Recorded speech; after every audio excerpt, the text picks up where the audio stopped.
you make your own products too? I made a few little bits here and there. I'm not very confident in it. Okay. So what would you like to get from these sessions? Just learn a little bit more, I guess. A little bit more.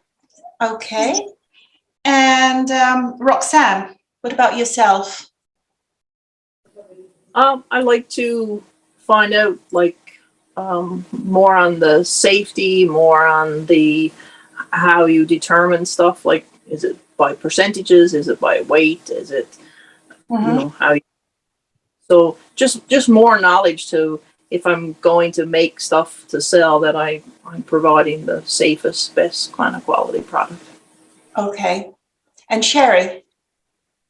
Hi. I took training with you many years ago in Toronto, but I got away from it for a bit. But what I'm interested in is again, I guess it's the same with the percentages and stuff, as far as like adding things like vitamin C to products, or for the anti-aging, and not just to moisturize and to cleanse, but adding those types of items as well to the products, and getting the right proportions. And I am familiar that some of them you don't want too much in there, so it's just getting the right mixes, for skincare. And yeah. And what about you, Sammy? I think you mentioned that already, that you just want to learn a little bit more about skincare. Yeah, I want to make my own serum, but it also, like what people have said before, like the safety of products, and like the knowing the legality of what you're putting in there to be able to sell. So if you're selling something through Instagram and things, like like the label inside of it, and just everything that goes with it, really, as well. Okay. Well, first of all, as everyone's about skincare, about making their own products here, which is so we'll work with that today, is first of all, percentages. The way I add up percentages is weight. Everything's by weight. So even your water weight is weighed. And then what you then do, of course, you take it down to whatever percentage. Now, in the UK, I think also in Canada as well, you can, do you know about the government portals, about entering your information into the government portals when you want to sell something? So in Canada and the UK, you have a government, now if you're doing just for your friends and family, don't worry about this, but if you want to go in and go into retail market, then you have to enter your products into a government portal. In the UK and in Ireland, you have to also go through an additional cosmetic safety assessment. So it's a lot more harder for UK and EU people to sell their products than people in Canada. All you have to do is enter in. And in Canada, you just have your percentages. So it might be, say, for example, you're adding, now your Lynette wax, for example, it's a composite of 2 chemicals, basically. So you figure out from the MSDS sheet what percentage of each is there. And from there, you can work out what percentage of each chemical is in. So if you take 100 gram of a whole product, and say 60% is water, aqua, then of course that would be in the percentage box of probably A in the amount of percentage that you have.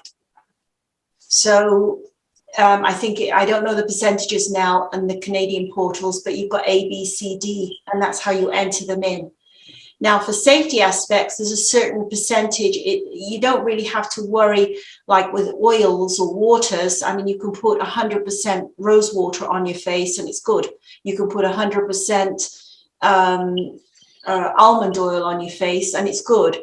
But it's as soon as you start adding essential oils that the problem can occur. Mm-hmm. So how many of you are trained in aromatherapy? Using essential oils? I assume you're using essential oils in your product. You have trained, Sherry, and I know you have trained, Lynn, but yes. Neither of you. Yeah. So if you're, pardon? Sorry? Yeah, Lynn, you have trained. Yes, I have, yeah. Yeah. So for the rest of you, if you haven't trained in the use of essential oils, then you need to consult with someone who is a fully qualified. I'm not talking about somebody who's done a weekend course or read a book. You can follow my books basically on percentages approximately, but there are some essential oils that are really in high quantities are toxic, and other ones you can put on in very high quantity, but it's not necessary. So you really should consult with someone who is a qualified aromatherapist, clinical aromatherapist preferred, if you are adding essential oils to a product, so you can get your correct percentage. You can always ask me too, of course. So for example, I make a fruit acid lotion, which is great for removing, when it's used on a daily basis, removing brown liver spots and things like that on your body and face and skin. But it's in very high concentrates. So it's like, I can't remember the percentage, but it would be 7 drops of lemon, lime, and grapefruit in 15 ml of lotion, a basic white lotion, which is made from the net wax. So that's one of the highest levels of essential oil that you can use. And it's meant to be used therapeutically. It's not meant to be used as a moisturizer. But most of the time, if you're making moisture creams or serums, which are used on a daily basis, then you go to the lowest amount of essential oils, really. Because if you're using really good essential oils like expensive Immortelle, which is really expensive, you only need a couple of drops in a big bottle to have the effect that you need. And the effect of Immortelle, for example, I use that in one of my creams here. And it's so effective in helping with rosacea and allergies, but there's very few drops in the cream, probably 1 drop in this whole bottle. So knowing the essential oils is where usually most people are having trouble with adding to their products. Knowing your chemicals as well, I assume all of you are trying to go natural. Is that correct? Yeah. Yeah. And even you, Sammy, are you making any makeup at all, or just creams?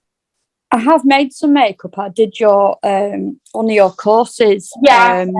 Sorry. Yeah. I haven't made anything since, just because I've not really needed anything. But I've sort of gone more into skincare now. Yeah. With makeup, that can be a big landmine, because a lot of people, for example, with when they want to go into making liquid foundations, they tend to go the dimethicone route and silicones and stuff like that, and that's causing a big problem now, because that's considered now a forever chemical in the environment. Yeah. So you need to know, if you're not sure, you need to know your chemicals, and when you're buying any products or any ingredients, really check the MSDS, and don't believe everything you read, even so-called sources on the internet, because there's so many different varieties of the same product. Like there's hundreds of different emulsifying waxes out there, and they all have slightly different functions. There's hundreds of different, in makeup, there's hundreds of different oxides. Some are natural, some are not natural, some are ethically sourced, some are not ethically sourced. So you've got all this to take into consideration. It's minefield. A minefield, yeah. So I would say for percentages, as I said, it depends on really this. If you're using all good product, with the exception of preservatives, and watching your essential oils, and if you're adding anything now, vitamin C can be a problem for adding vitamin C. I know you mentioned it, Sherry.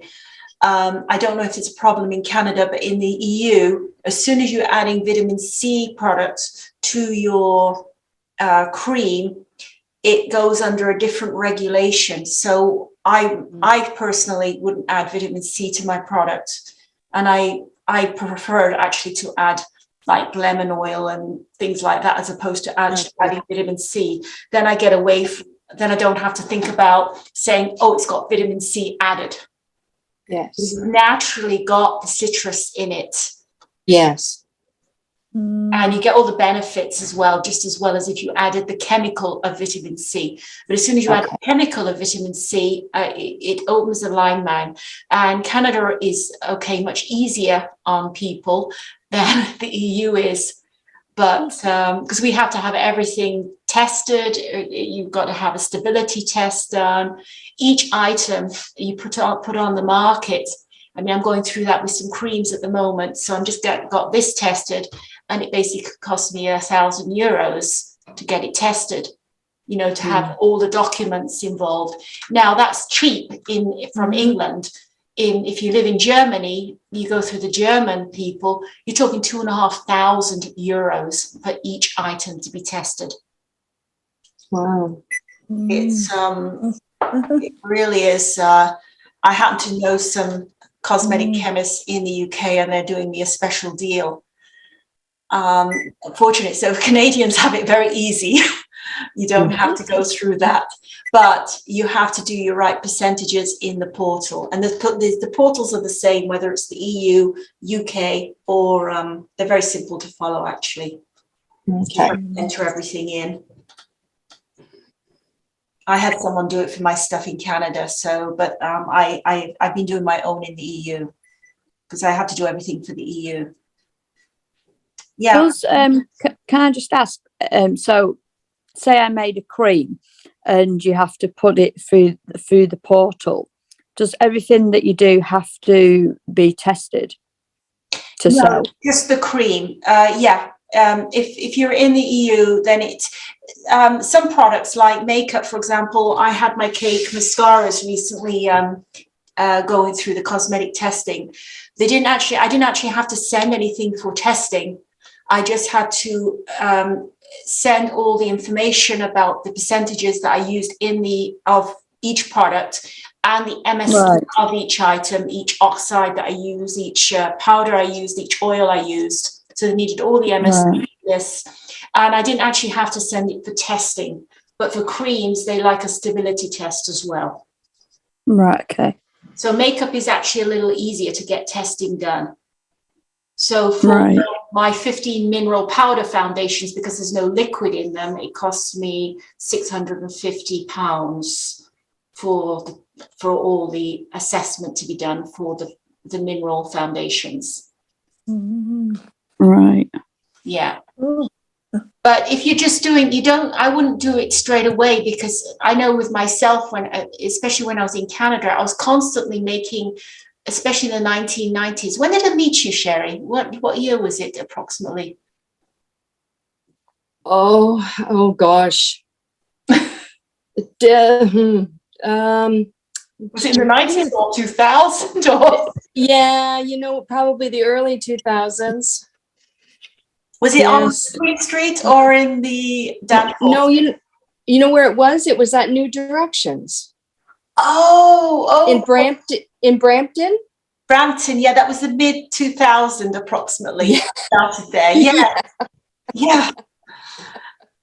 Well, when I was making products in the 90s, I had a shop on Queen Street, and I was constantly making new moisturizers and new skincare, new skincare products. And then, of course, I would second guess myself and think, I can make a better cleansing lotion, and I would make a different moisturizer cream.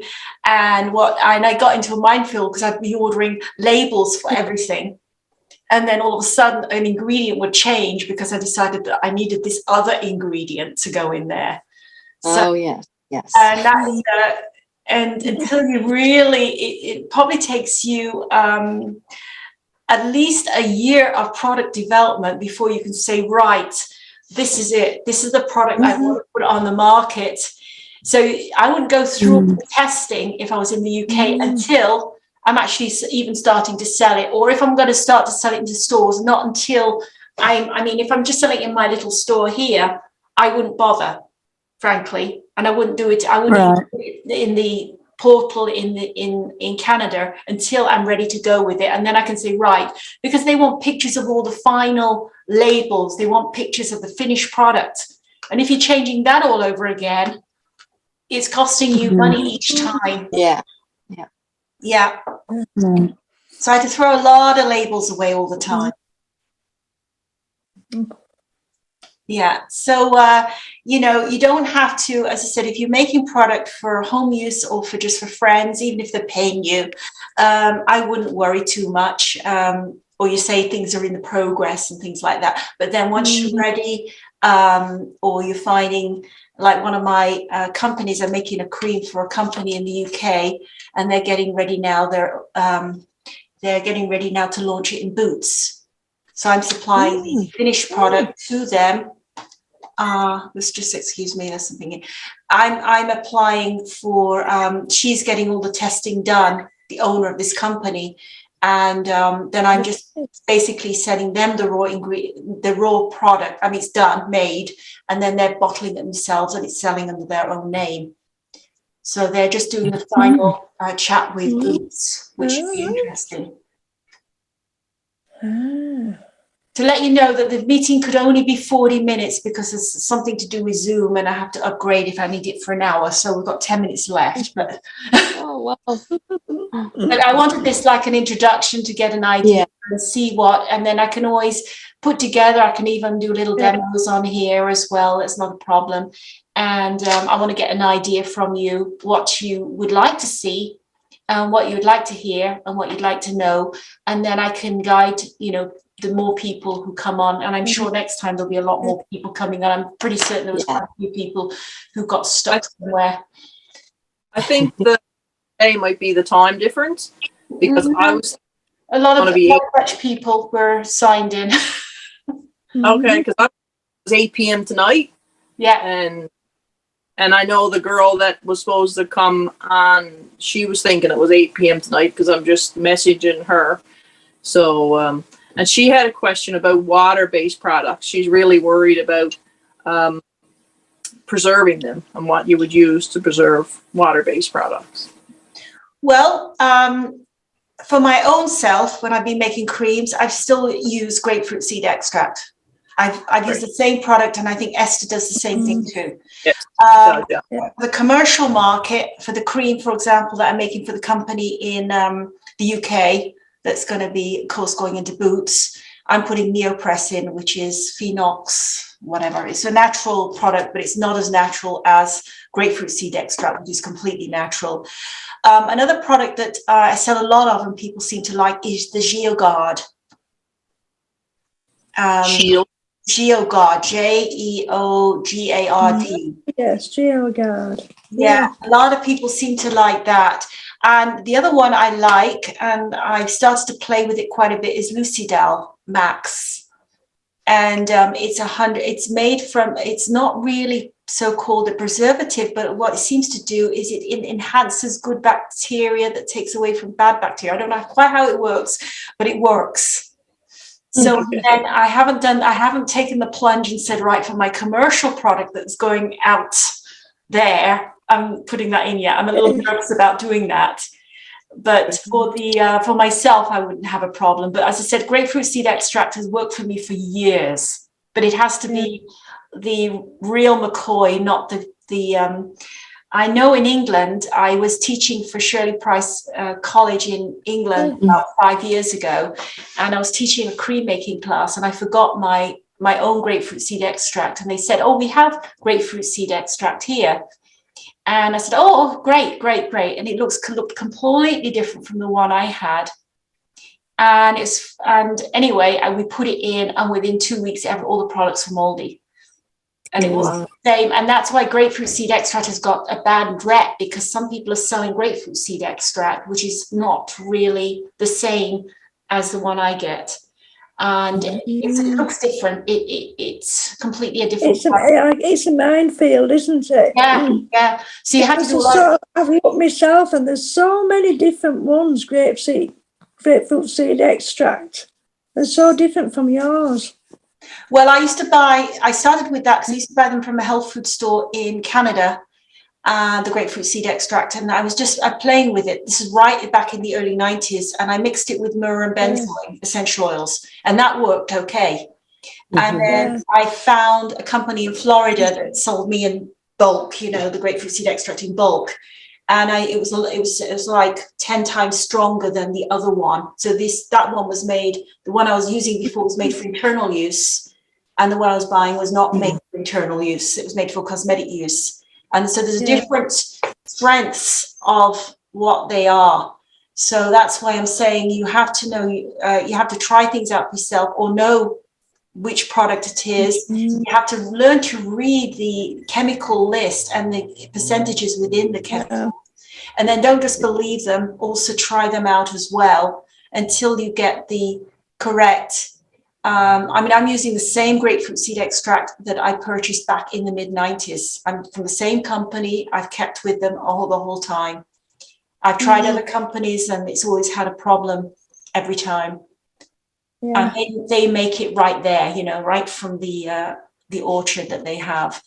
So, you know, same with my seaweeds that I carry. I get them from Brazil. I found them in the early 90s and I've been buying them ever since. And I buy them in like 25 kilogram drums at a time, 20 kilogram drums at a time. So it's, pardon? It's like the Lynette wax. It's SLS-free. Yes, yeah. You've got 600 types of Lynette waxes out there, and it's because it's a brand. It's basically a brand name, and so you've got some Lynette waxes that you have to add other. So it's knowing the chemical name, then you can add the other chemical to it. Then you've got to know, is that chemical from palm oil? Is it from coconut oil? Is it from a synthetic or not a synthetic? That's all the things where's it sourced from.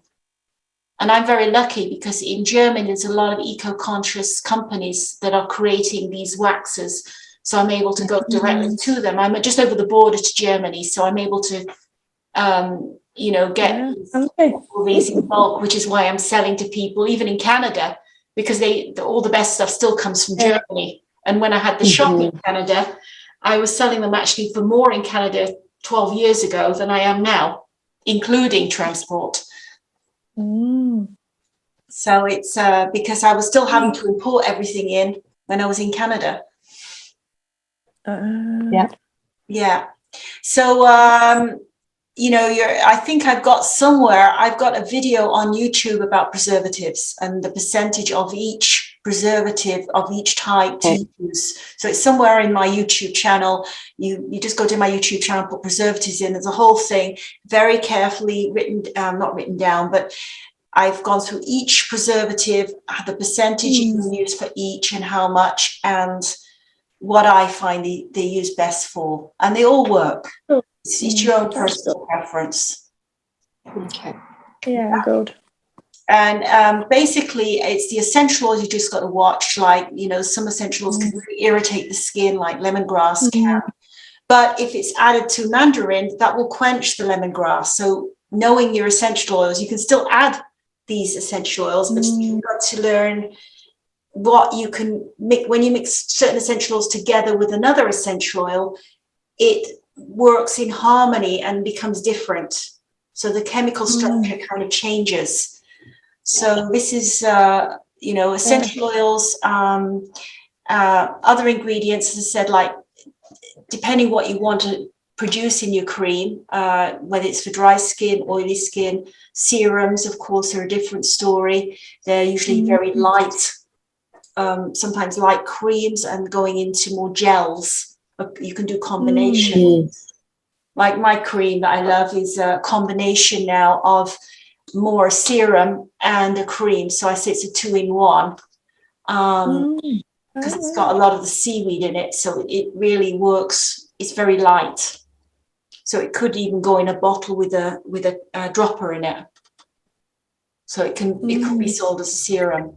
So and then the percentage with your preservatives are the big thing as well. Obviously, you don't want to put some harmful preservatives in your product, and that is really the basic minefield there.